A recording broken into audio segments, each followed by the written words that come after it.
Motor এই মটৰটো চুৰি কৰি লৈ গৈছে। এইবোৰ উঠাই নিছে, এইবিলাক পাইপ ভাঙি দিছে চব।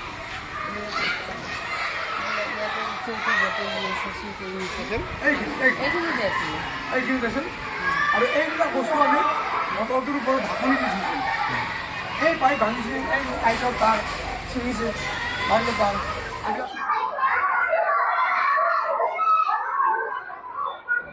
এই আমাৰ বিদ্যালয়খন মানে চোৰৰ টাৰ্গেট হৈ পৰিছে।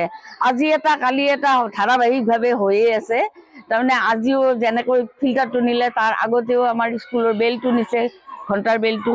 তাৰপিছতে শিক্ষণ সঁজুলি যিবিলাক আমি ছাত্ৰ ছাত্ৰীক লৈ শিকাওঁ, এইবিলাক চৰকাৰৰ তৰফৰ পৰা দিয়া হৈছিলে, সেইবোৰো বহুদিনৰ আগতে চুৰ কৰি লৈ গ'ল।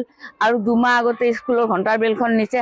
মানে আজি এটা কালি এটাকৈ ধাৰাবাহিকভাৱে হৈয়ে আছে চুৰ। সেইকাৰণে আজি আৰু আমি উপায় নাপায়, এতিয়া পানীৰ কাৰণে কিমান ডাঙৰ কাণ্ড হৈ পৰিব। ছাত্ৰ ছাত্ৰীক আমি পানী ক'ৰ পৰা যোগান ধৰিম? মটৰটো লৈ গ'ল।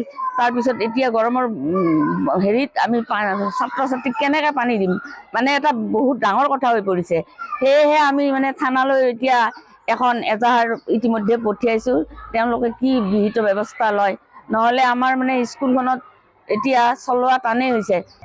আমাৰ এইখন বিদ্যালয় ঐতিহ্যমণ্ডিত বিদ্যালয়, কিন্তু এই বিদ্যালয়খনত আজি আমি আহি দেখোঁ যে কাৰেণ্টৰ তাৰ ছিঙি পানীৰ পাইপ কাটি আমাৰ পানী উঠোৱা যিটো মটৰ, এই মটৰটো চুৰি কৰি লৈ গ'ল। কোনে নিলে আমি নাজানো। ইয়াৰ আগতো আমাৰ বিদ্যালয়ৰ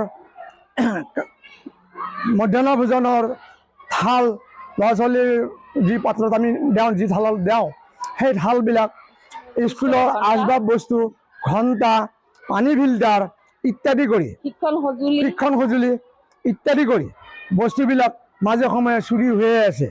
সেয়েহে আমি আজি আমাৰ উত্তৰ গুৱাহাটী থানাত আমি এখন তেওঁলোকক অৱগত কৰিছোঁ। তেওঁলোকে কি ব্যৱস্থা কৰে সেইটোহে বিচাৰ্যৰ কথা।